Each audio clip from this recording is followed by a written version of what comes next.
সুপ্রিয় দর্শক শ্রোতা, আসসালামু আলাইকুম। তো আশা করি সবাই ভালো আছেন, আমি আপনাদের দোয়ায় ভালো আছি।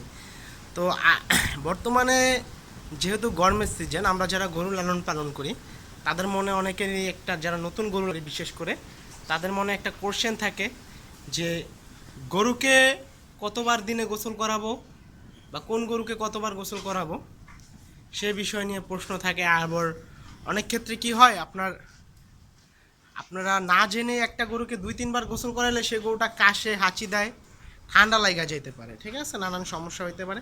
তো সেক্ষেত্রে আপনারা করবেন কি, আমি বলে রাখি। এই যে দেখেন, আগে আপনাকে জাত বিভাজন করতে হবে। এই যে এগুলো হচ্ছে দেশি গরু।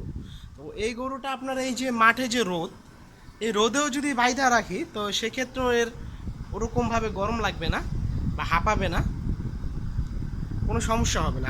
আর এই যে এই গরুগুলো দেখতেছেন, এটা হচ্ছে ফিজিয়ান গরু। এগুলো জাত উন্নয়ন করে আমাদের দেশে আপনার উৎপাদন করা হয়। তো যেটার পার্সেন্টেজ যত বেশি, সে গরুগুলো ততই বেশি মানে হাঁপায়। তো সেক্ষেত্রে আপনারা করতে পারেন কি, এই যে এইরকম যে ফিজিয়ান ক্রস গরুগুলো আছে, সেই গরুগুলোকে আপনারা দিনে 2 থেকে 3 বার গোসল করাই দিবেন। যেরকম এই গরুটা, এই যে দেখেন উপরে ফ্যান চলতেছে, প্লাস বাতাস আসতেছে, খোলামেলা এই সাইড দিয়ে বাতাস আসতেছে। বাট আমি আইসা দেখি এই গরুটা মানে হাঁপাইতেছে, চরমভাবে হিপাইতেছে। তো এখন 1টা বাজে, সকালে একে একবার গোসল করাইছি, এখন আবার করাইলাম, আবার 3টা বাজে আরেকবার গোসল করাইতে হবে এটাকে। কিন্তু একটা জিনিস দেখেন, এই যে এটার সাথে যে গরুটা, দেশি গরুটা, এই গরুটা কিন্তু হাঁপাইতেছে না। এই গরুটাকে গোসল করানো লাগে না, বাট এটাকে গোসল করাইছি, জাস্ট এটা একটু ভিজছে। তো সেক্ষেত্রে এটা কিন্তু হাঁপাইতেছে না। আর আরেকটা জিনিস দেখেন, এই গরুটা ক্রস গরু হওয়া সত্ত্বেও এটা হাঁপাইতেছে না। কারণ হচ্ছে গিয়ে কি, এই গরুটা, এটার মধ্যে দেশিরও ব্লাড আছে।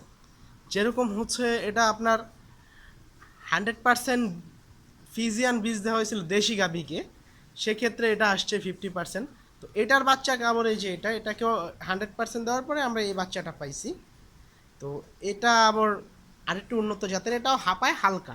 তো এটার মধ্যেও দেশির ব্লাড আছে, প্লাস হচ্ছে গিয়ে ফিজিয়ানের ভালো পার্সেন্ট আছে। তো এটা থেকে আমরা ফার্স্ট ল্যাকটেশনেই, আপনার যদি আমাদের রাখার ইচ্ছা আছে তো 25-20 আশা করতেছি। সবাই দোয়া করবেন এর জন্য। আরেকটা গাভী দেখেন, এই যে এটা এটা আমাদের সংগ্রহ করা, এই গাভীটা অনেক হাঁপায়। তো এই গাভীটাকে আমরা সকালে একবার গোসল করাইছি, এখন আবার গোসল করাইলাম। এটা আপনার প্রেগনেন্সি আমাদের কিনা ছিল, এখন বর্তমানে এই যে দেখেন উলান ছাড়তেছে, খুব সম্ভবত এই যে বাচ্চা দিয়ে দেবে। এই যে এই যে বাচ্চার নড়ে এখানে দেখা যায়, এই যে দেখতেছেন, এই যে বাচ্চার মাথাটা এটা এই যে নড়তেছে। তো বাচ্চা অনেক নড়াচড়া করে, ওর জন্য দোয়া করবেন, ও খুব শীঘ্রই বাচ্চা দিয়ে দেবে। তো আর এই যে দেখেন, এই গরুগুলো আমাদের দেশ থেকে মানে দেশি গাভী থেকে জাত উন্নয়ন করে পর্যায়ক্রমে মানে এই এই পর্যায়ে আসছে। তো এটি আপনার 62% একটা গাভী আছে, মানে ওর পার্সেন্টেজ 62।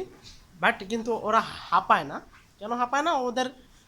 ওটার মধ্যে দেশির ব্লাড আছে, দেশি গাভী থেকে জাত উন্নয়ন করে এ পর্যন্ত আসছে। সে কারণে আপনার ওই গরুগুলোকে দিনে একবার গোসল করাইলে বা গোসল না করাইলেও সমস্যা নাই, বাট দিনে আমরা এই গরুগুলো ওটা দিনে একবার করাই দিই। আর অতিরিক্ত গরম পড়লে 2বার করাই। আর এইসব ক্রস যে গরুগুলো আছে, সকালে একবার গোসল করাই দিবেন, তারপরে দুপুর টাইমে দেখবেন, এই টাইমে অনেক রোদ, 12টা বা 1টার টাইমে একটা গোসল করাই দিবেন একবার। দেন হচ্ছে গিয়ে আপনারা করতে পারেন 3টা বাজে আবার আরেকটা গোসল করাই দিবেন। তো গরুগুলো ভালো থাকবে। এই যে দেখেন, তাহলে আপনারা কি হবেন, গরুর হিট স্ট্রোক থেকে বাঁচতে পারবেন। আশা করি হিট স্ট্রোক আসবে না। এই যে এই ক্রস গরুটা, এটা আমাদের বাচ্চা কিনা ছিল 65,000 টাকা, বর্তমানে এটা আপনার 3 মণের মতো মাংস হয়েছে। আর এখনও পুরোপুরি মাংস হয় না, এটা এখনও শুকনো আছে, আস্তে আস্তে মোটা তাজা হবে ইনশাল্লাহ। তো আমাদের ওই ঘরে একটু কাজ করতেছি, ষাঁড় গরুর ঘরে, সেক্ষেত্রে এটা আমরা এখানে একদিনের জন্য আইনা রাখছি। তো এটা প্রচুর গরমে এই যে এতক্ষণ হাঁপাইতেছিল, এই যে এখন জাবর কাটতেছে। তো সবাই অবশ্যই, হ্যাঁ, ক্রস গরু লালন পালন করলে, এই যে বাচ্চাটাকেও আমি গোসল করাই দিছি, তো 2-3 বার গোসল করাই দিবেন। আর সামনে আরও শিক্ষামূলক বা প্রয়োজনীয় ভিডিও আসতেছে, সেক্ষেত্রে অবশ্যই আমার চ্যানেলটিকে সাবস্ক্রাইব করে রেখে বেল আইকনে ক্লিক করে রাখবেন। সাথে থাকার জন্য অনেক অনেক ধন্যবাদ। এরকম আরও ভিডিও পেতে ভিডিওটিকে শেয়ার করেন, চ্যানেলটিকে সাবস্ক্রাইব করেন। আসসালামু আলাইকুম এভরিওয়ান।